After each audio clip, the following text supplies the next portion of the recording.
Welcome on behalf of the CSA Innovation Network. Welcome to the second in our discussion series called the CSA Ideas Lab. We're really happy to have you here, and our topic for today's program is CSA as a vehicle for food access.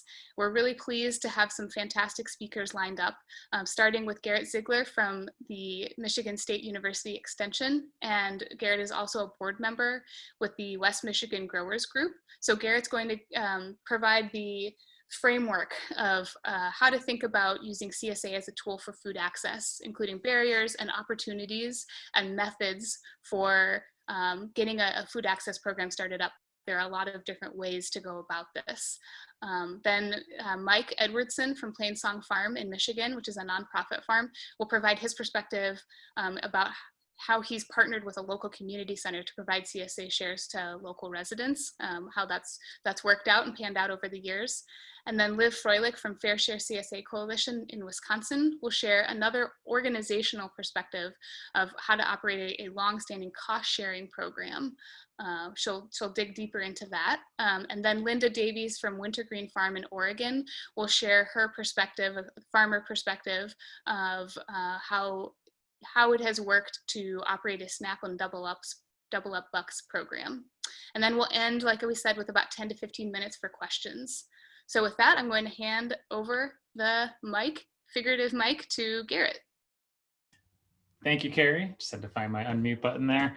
And thanks everybody for joining us today. I'm excited to talk through this really important, I think, really interesting and innovative topic for CSA farmers, kind of connecting the work that they do, growing food, providing food to the community, and how we can work that into food access programs that are also kind of happening amongst our local communities across the country. Just wanted to briefly do a quick introduction of the CSA Innovation Network. As Carrie said, this is a program brought to you by the CSA Innovation Network. And we are really a group of organizations that started a couple years ago, coming together around this idea of how do we support and build networks of CSA farmers locally, and then kind of combine that work into a national network where we can share resources, share ideas, provide educational opportunities, and also kind of build out ways to grow the CSA movement, grow the number of CSA farmers and members across the country. So that's kind of what the CSA-IN, as we call it, is all about. And as you can see, we currently have participating organizations from across the country. We have folks from the Northeast in New York, central part of the country in Kentucky, Michigan, Ohio. FairShare CSA Coalition, the organization that Carrie represents, has been integral as kind of the main builder of this network and kind of facilitator of that, along with University of Kentucky and CAF, Community Alliance with Family Farmers out in California. And we also have a member, the Portland area CSA Coalition, that joins us from Oregon to bring some more of that West Coast perspective to our work.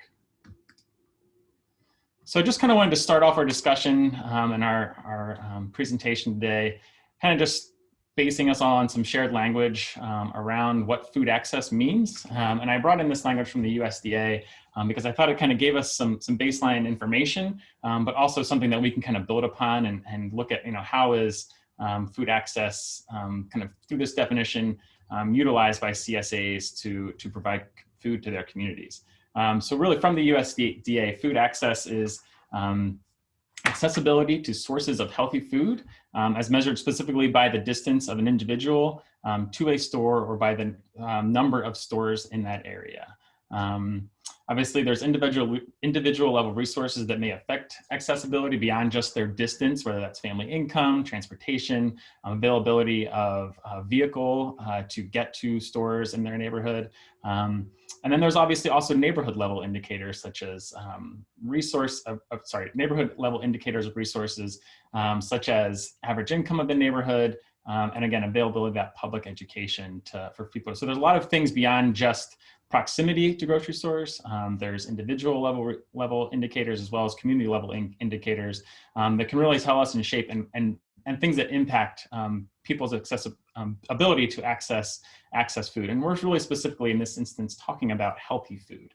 Not just that there might be a corner store or a food outlet down the street that doesn't actually sell fresh fruits and vegetables or sell healthy and nutritious food for folks. So that's not really necessarily considered food access. And you may have heard the term food desert. Previously, that was part of kind of this USDA's definition of food access. Areas that did not have access to food were called food deserts.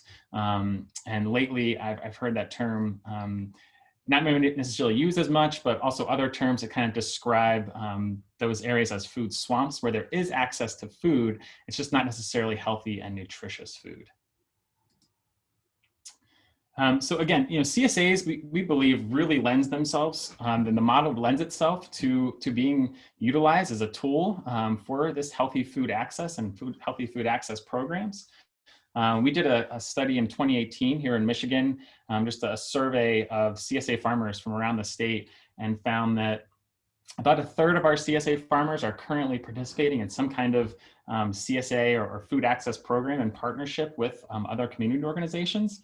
We also found that beyond that third of farms that were doing this already, there was another third that was really interested in joining some of those programs or helping develop those programs. So we really see that it's kind of designed into the model of CSA as farmers want to support their community. They build these farms to be places where community can come together. And an important part of that is providing food to maybe parts of your community that might not necessarily be able to afford or have resources that allows them access to CSA programs. And we really want to design these programs in ways that don't rely necessarily on the CSA farmer to donate food or to kind of take the financial hit where they aren't getting paid their fair wages or fair share for those shares that they're maybe providing to communities that may not be able to pay a full price or may have to be subsidized. So we really think that there's ways that we can set up these programs that not only provide access to healthy local food, but also will increase farmer viability and will provide farmers with access to new consistent, reliable customers as well. So there's a lot of programs out there on both a federal and state level that are utilized currently to provide people with access to food. So I'm sure everybody's heard of or familiar with the Supplemental Nutrition Assistance Program, or SNAP benefits. It's something that's part of the Farm Bill and is kind of passed through the federal government or as part of the Farm Bill. And that is really kind of how we provide benefits to US consumers or US residents, citizens that provide them with additional benefits so they can access food if they may not otherwise be able to. And it's based off your income level, number of children, those sorts of things, whether or not you qualify for those SNAP benefits. This image here is the bridge card. That's the EBT card that we use here in the state of Michigan. There's programs called WIC, which is specific for women with young children. There's a program called Project Fresh, which is actually linking some of our senior citizens across the country to farmers markets through redeemable tokens and things like that, where they can go to a farmer's market, use dollars to access fresh food. So all of these different supplemental nutrition assistance programs and incentive programs are being utilized at farmers markets currently, and having a lot of success with that. And combining that with a program called Double Up Food Bucks, which actually allows people to use SNAP benefits at a farmer's market and get paid double that money back to purchase additional fresh fruits and vegetables at that farmer's market or other farmers markets in the state, really have allowed people to have access to some fresh fruits and vegetables. These models, while they have been applied to some CSAs, and we'll hear a little bit more about that, there are also some hangups and ways that you can utilize these benefits, which don't always make it as easy to apply specifically to a CSA model with more of that upfront cost before the season, and other things that can make them challenges for farmers to utilize. So there's a lot of different models that farmers do utilize to provide access to their CSAs and their CSA shares. For people that may not otherwise be able to just pay a full price or to provide that community benefit. One of the ones we see a lot is called a sliding scale. So they'll actually have different share prices for different membership levels. These can be based directly to a person's income for their share members. These can also just kind of be volunteer based, where if you have the ability to pay a higher price for your CSA share and you volunteer to do that, that allows for the CSA farm to offer shares at a discounted rate because they're getting more for certain shares that they wouldn't be able to. So it really allows people to, the customers from the CSA, to really decide, what they can realistically afford, and if they can afford more than kind of the average CSA price, then that allows the farmer to offset some of that other costs and to allow some subsidized shares. We already mentioned kind of accepting SNAP and double up food bucks for CSA shares, and there's a lot of benefit to that. It relies on that money that's coming through the federal government for people to utilize for their supplemental nutrition assistance programs. But again, that also has some challenges that we'll talk about, and I'm sure hear about from some of our other speakers. There's programs that have developed revolving loan funds.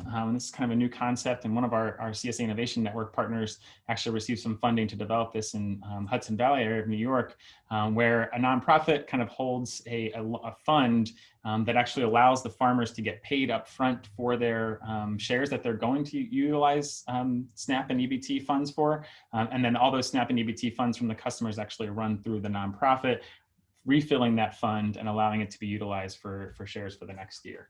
I think, one of the things we don't always think about as a way to provide access is work shares. That's been a long time model for CSA farmers to connect with customers, bring them out to the farm. But that's a way for people to provide actual, work on the farm in exchange for food. That obviously has some of its own unique challenges with transportation, getting out to the farm and those sorts of things. But that's really a way that farmers are going about that. Some farms are just donating food to local pantries, or donating shares to organizations that work with residents that might not have adequate access to food. So that's another way farmers are doing it.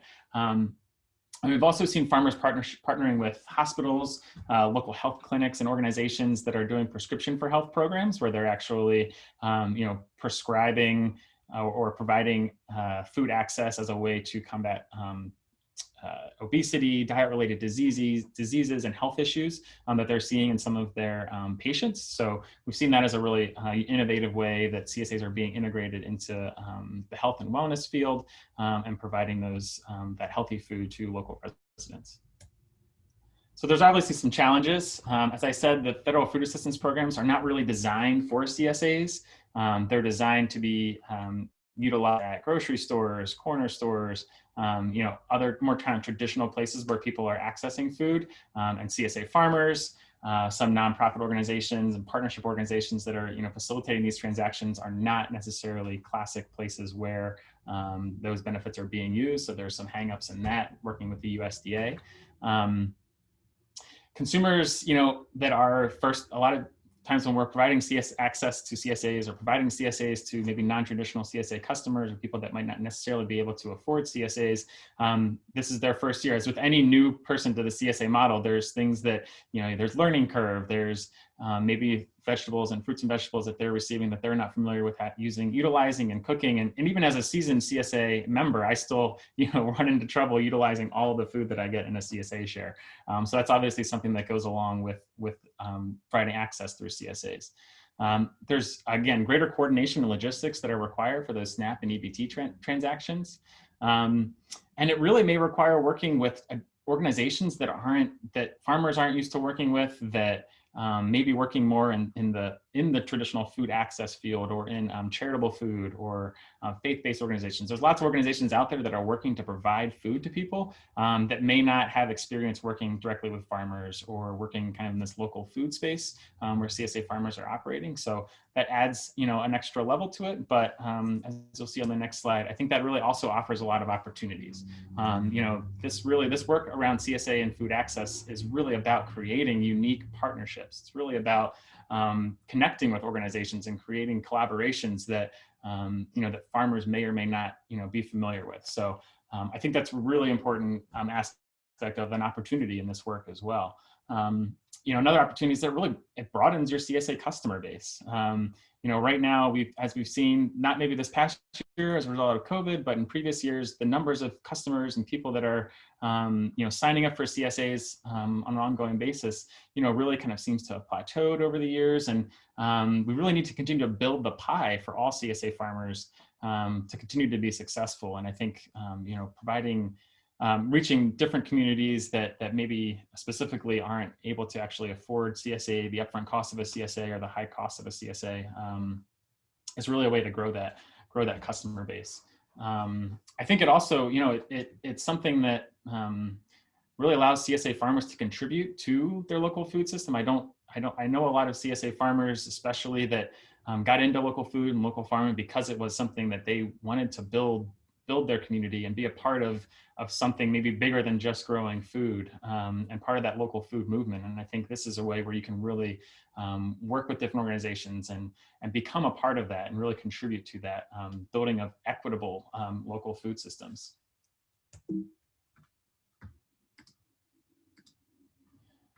Speaking of equitable local food systems, I did just want to mention that we're really working within the network and working with our partners to really maybe go beyond just thinking about food access and really thinking about equity, justice, and sovereignty as it relates to food and local food systems.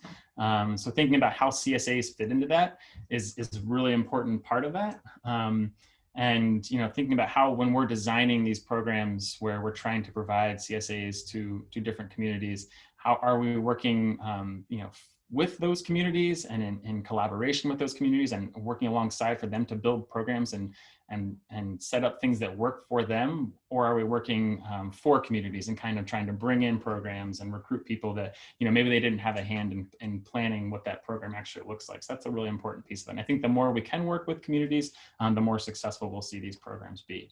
And how do we continue to, as CSA farmers and CSA support organizations, more importantly, how are we continuing to build agency for those communities to really take power over their own food choices and food production? And how do we, continue to build more opportunities for people to enter the CSA farming space, especially Black, Indigenous people of color that resemble a lot of the communities that we're trying to reach through these CSA access programs. So I'm just going to talk really briefly about a couple of programs that we've worked on here in the Grand Rapids, Michigan region. This is a program that one of our organizations that works really closely with the West Michigan Growers Group is New Study Urban Farm. They've been running a SNAP EBT share program for a number of years. And again, they have some advantages that make it, make the program work for them. Their farm is located within a semi-urban neighborhood within Grand Rapids, but it's, a lot of their customers that utilize SNAP and EBT are located within that neighborhood. So transportation is taken out of that issue.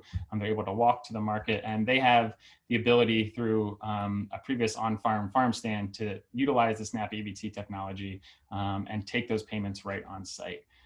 They also do offer a pretty decent size discount for people that are purchasing through SNAP and EBT. And one of their missions as a nonprofit organization is really to feed their community. So that really allows them to be able to offer those discounts and think about it more as their work and building their community, maybe necessarily than really trying to turn a profit and building their farm that way.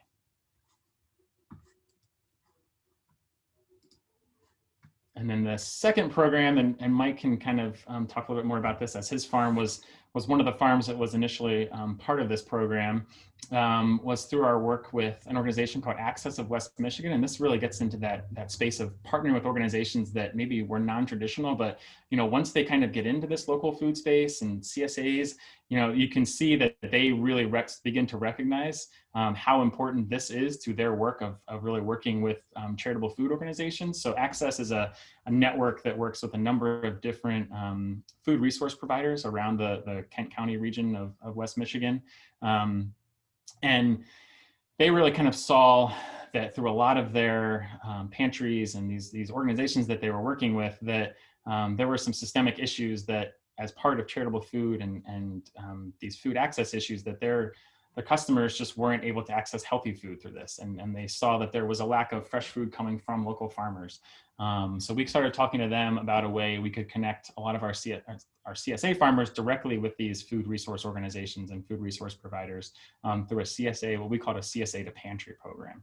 And this, again, funding for some of these programs, that's can be challenging. A lot of times there are potential grant funds available to start programs like this.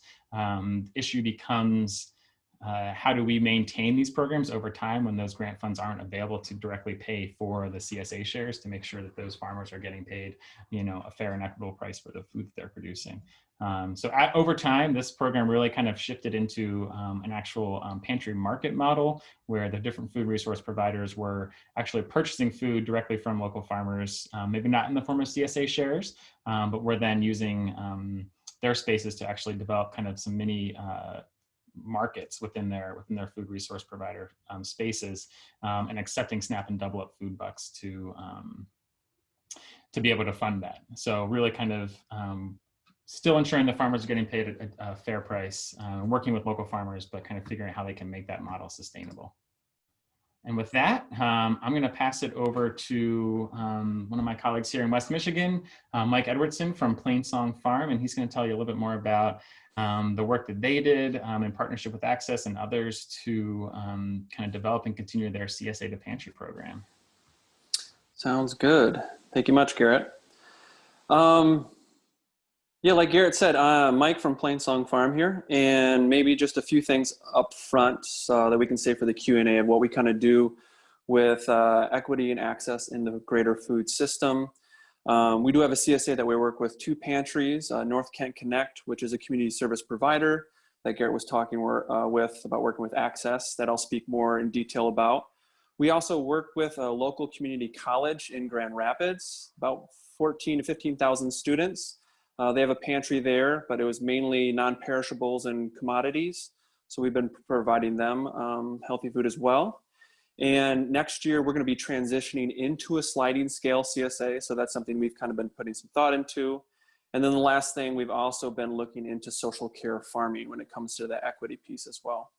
But specifically today, I want to talk about our relationship to North Kent Connect, which is the community service and food provider in the North Kent area where we're at in Michigan.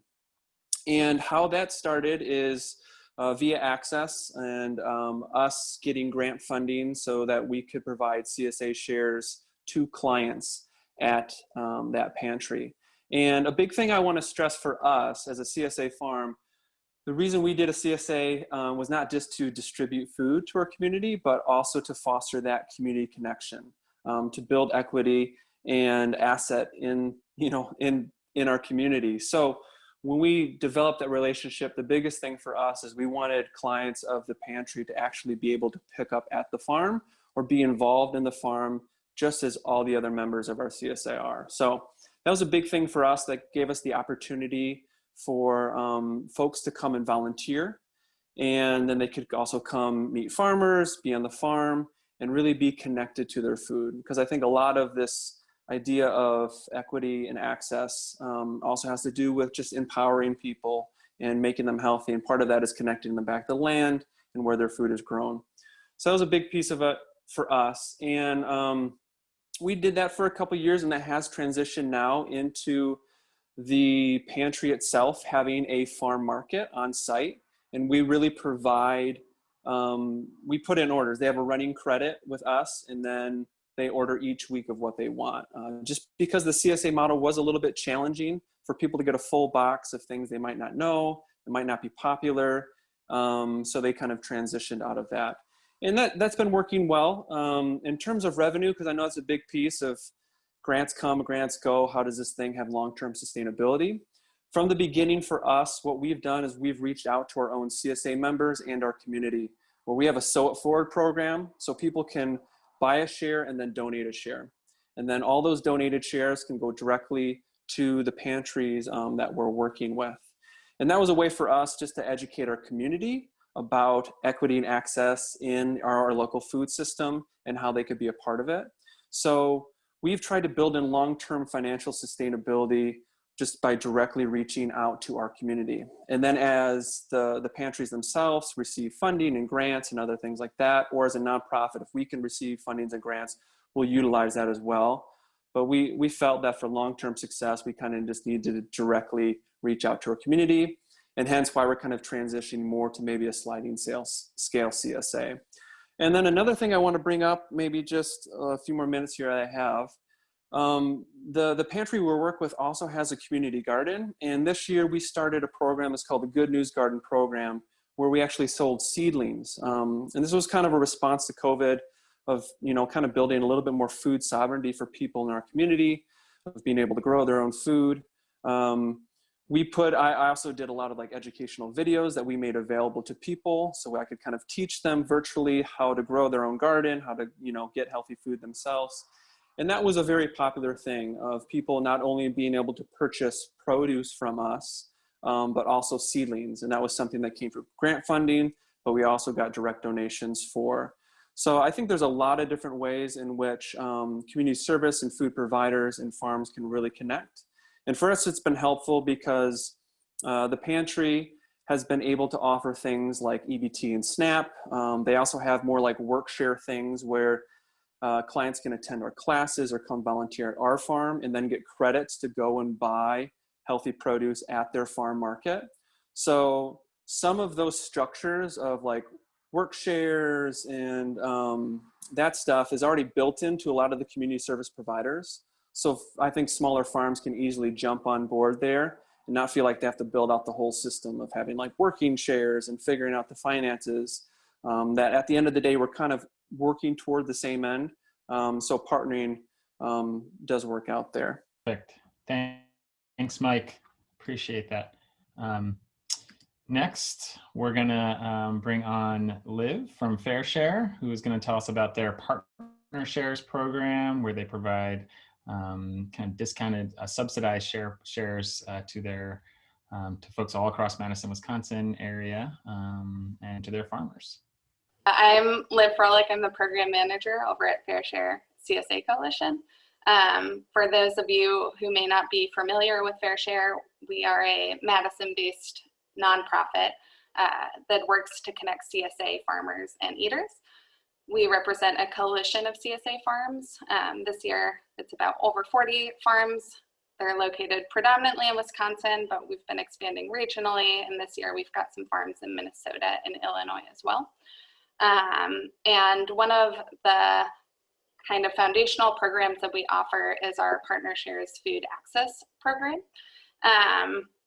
This program began, I believe, in 1996, not long after FairShare was founded, and it was really driven by that desire to address the often prohibitive nature of the high upfront cost for CSA shares on limited income families, as well as the fact that running a food access program is often something that is too administratively burdensome for individual farms to do. So FairShare took this on, and the way we've set it up is that it is a cost sharing program where FairShare will provide 50% up to $300 towards the cost of a CSA share.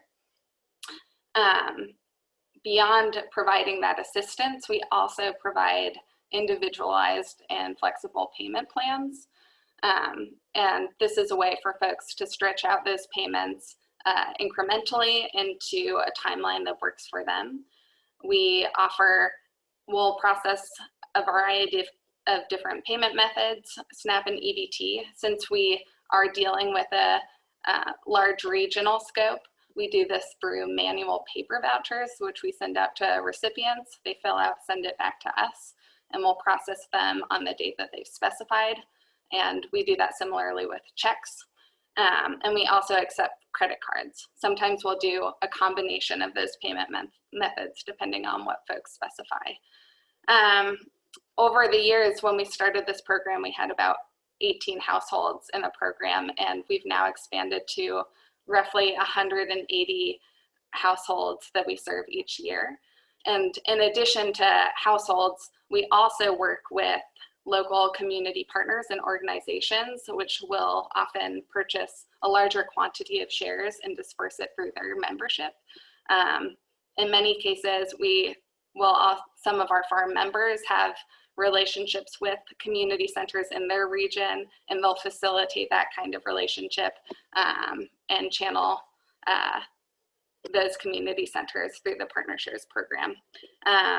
Of course, this hasn't been a normal year. So with COVID, we saw an increase in CSA just across the board, and that was also reflected in the Partner Shares program. And so while we don't have our final numbers for the year, we have seen almost a double in the amount of folks that we're serving through this program, and that wouldn't be possible without also additional emergency funding from Dane County.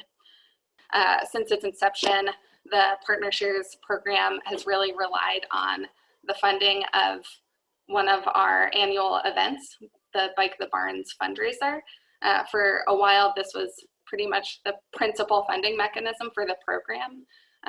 In recent years, as the program has grown, we've been fortunate to also have a partnership with Dane County, as I mentioned, and that has allowed increased access with participants in the Dane County region. We've also worked a lot more to communicate with our farm members about, or the farms in the coalition, in order for them to communicate with their farm members about the importance of these programs. And they've demonstrated a lot of different ways to engage with their members to support the program. So sometimes that's including a Partner Shares donation link in their CSA sign up. Some farms get together and host specific fundraisers for this program, and we've been really fortunate to see the farms in our coalition growing this support for the program over the years as well. In terms of the general timeline and the administration of the program, this does require a lot of support, and we generally have about 2 program interns that are with us in the spring from when the application opens in mid-January to normally when the application ends or is full, which is, again, in normal years, April or May. Because of our funding situation with COVID, we're still accepting fall and winter shares this year. And then farms in the coalition will specify when they want payment, and we generally send those out April, June, and November each year. And every year at the end of the year when we meet with our farm coalition, we do make a point to really communicate with our farms about the importance of the Partner Shares program, and knowing that there's a lot of nuance to running it. Every farm has a different CSA sign-up process, and so having some uniformity so that we can direct Partner Shares members through those processes is very important. So in some platforms, that's like adding a Partner Shares payment option within the CSA sign-up form. It's advertising Partner Shares as an opportunity on farm websites and through social media. And that's been a very critical part to expanding the program, especially in regions where FairShare is not located. On the CSA Innovation Network website, you can find the PDF of that toolkit under economic access. So that will give you a lot more of the detailed information of some of those specific pieces. And now I will pass the mic on. Thank you, Liv. Really appreciate that presentation and sharing the really awesome program that FairShare has been doing for a very long time. So a lot to learn from that. Last speaker before we jump into some Q&A, I want to introduce Linda Davies from Wintergreen Farm out in Noti. She is, their farm has been accepting SNAP and Double Up Food Bucks payments, EBT payments, for a number of years, and she's got a lot of experience with that, and just going to share kind of what their experience as a, as a for-profit farm operation has kind of gone in that way. So Linda, take it away, please. Hi, everybody. Yes, I have been the CSA manager, coordinator, and farm office manager since 2005 on the farm. And I've watched the CSA grow and watched many, many other farms grow in the community, which has been awesome. On our farm, the way we deal with getting food to people is one of the things we do is $10 of every membership fee goes into our on-farm financial assistance fund. And then we can offer up to $250 towards the cost of a share if someone needs assistance. We also ask for donations from the community when we do signups, and the community is usually very generous, but that does vary from year to year, so it's not a funding source that you can really count on. We also donate shares to the Women's Space Transitional Program. It's a safe house and get back on your feet program here, and we have we donate 5 shares every year to them that they can share with the people in their safe houses, and the community can donate to that as well. We do fundraising events, raising money for the Financial Assistance Fund. And we also partner with the local faith communities in an event called That's My Farmer that's been running for 20 years this year. It started as a way to educate the community about eating locally, supporting your local farms, and all of the funds that are collected go into a low-income fund that is then shared with families in need, either through access to market food or through subsidizing a CSA share for them. We tried for many years to be able to accept SNAP after people started saying, I'd love to do CSA, but I just can't afford it. But do you take SNAP? And so finally I was able to get that underway in 2010. A lot of the barriers were they wanted us to have the physical card to process every week, and it was all weekly processing at that point. There was no monthly processing, so it was a pretty tedious process. But we finally figured out that we could use the voucher program, and so that's what we did. And like you, Liv, we did send out the vouchers to everybody in the beginning, had a really hard time getting them back in timely manners, and so finally we just started filling them out ourselves on the farm. People would sign a permission form that we could do that, and that's what we do now. When we started up in 2010, we had about 25 families, and by 2016, we had almost 100 families that we were serving. In 2016, the Portland Area CSA Coalition got a grant to offer the Double Up food bucks, and we could offer a $200 subsidy to anyone who could use their SNAP. And so we saw a big jump in people who participated.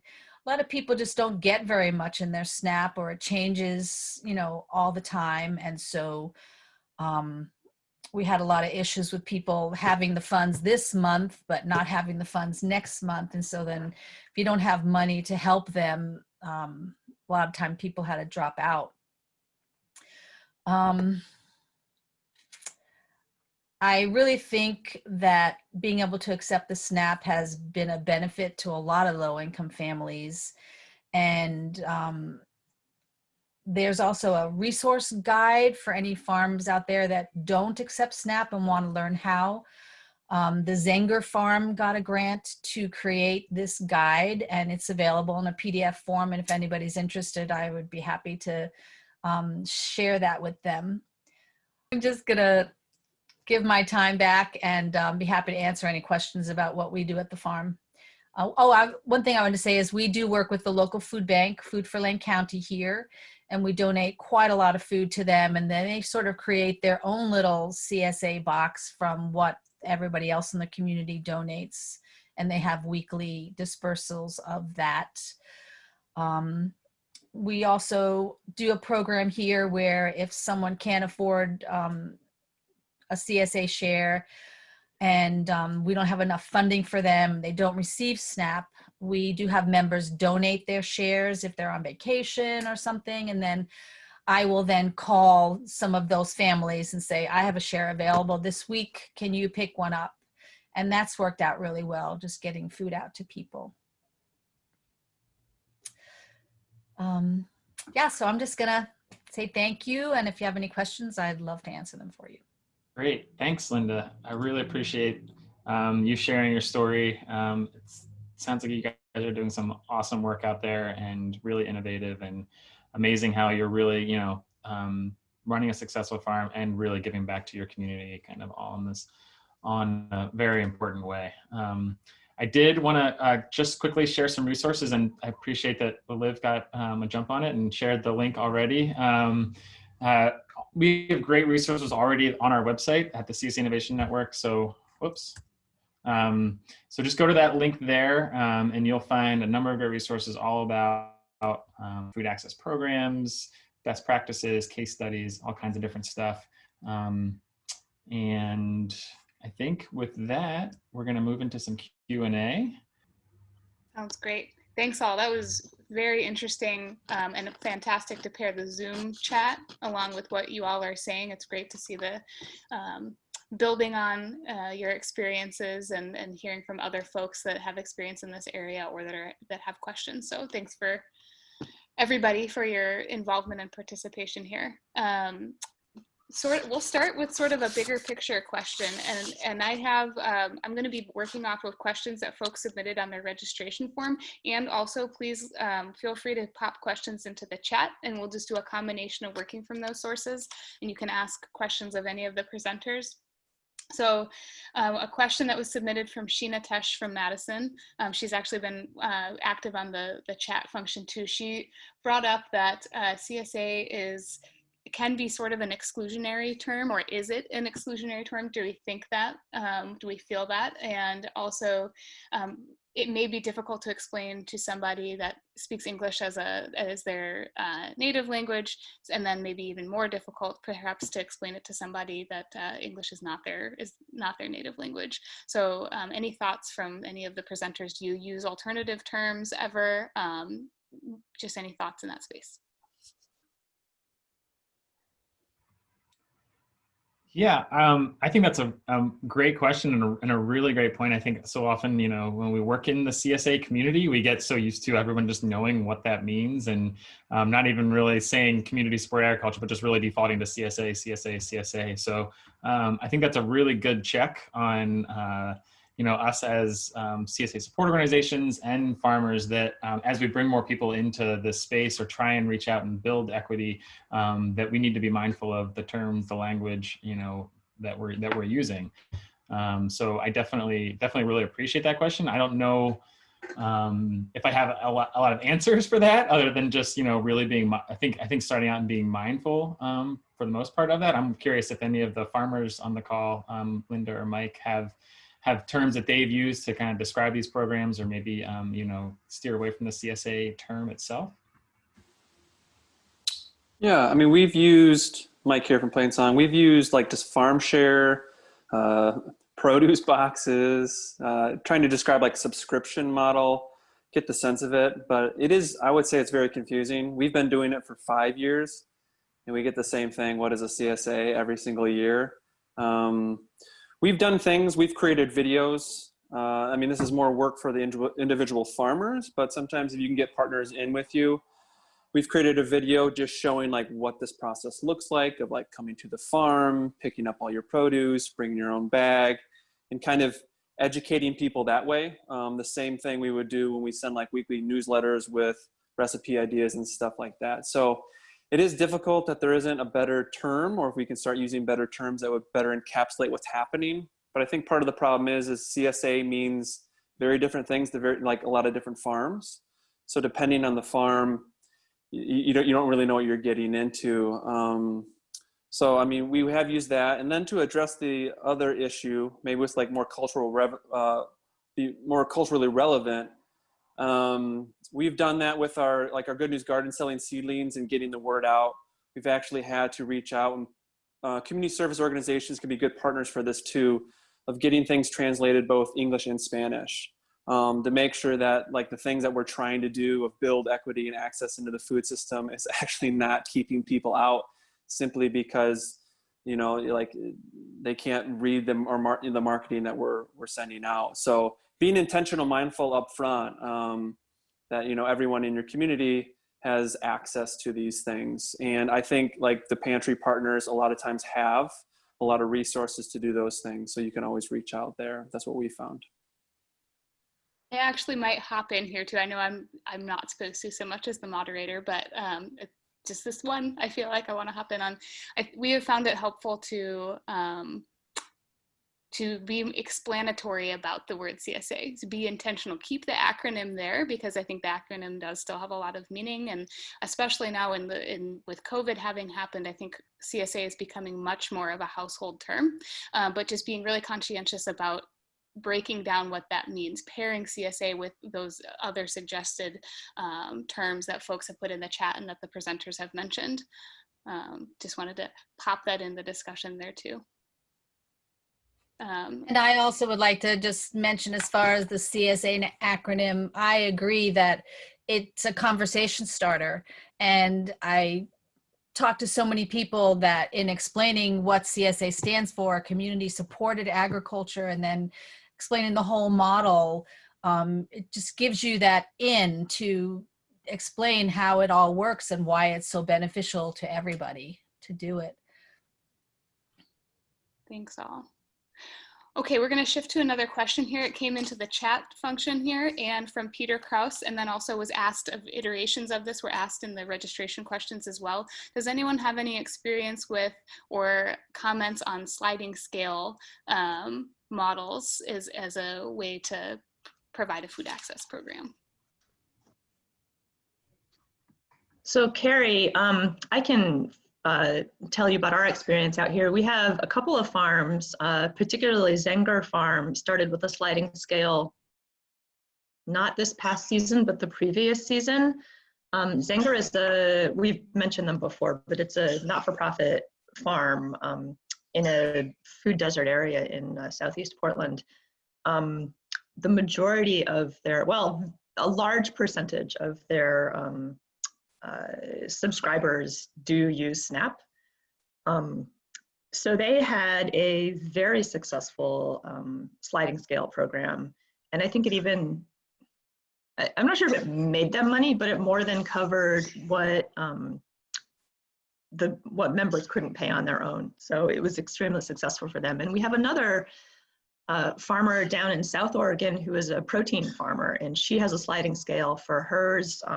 What she does is she's got 3 suggested prices, and she lets you self-select which price you want to pay. So if you consider yourself, you know, privileged, you pay this price. If you consider yourself to need a little bit of support, you pay this price. And if you consider yourself to be fine, you pay the median, the middle price.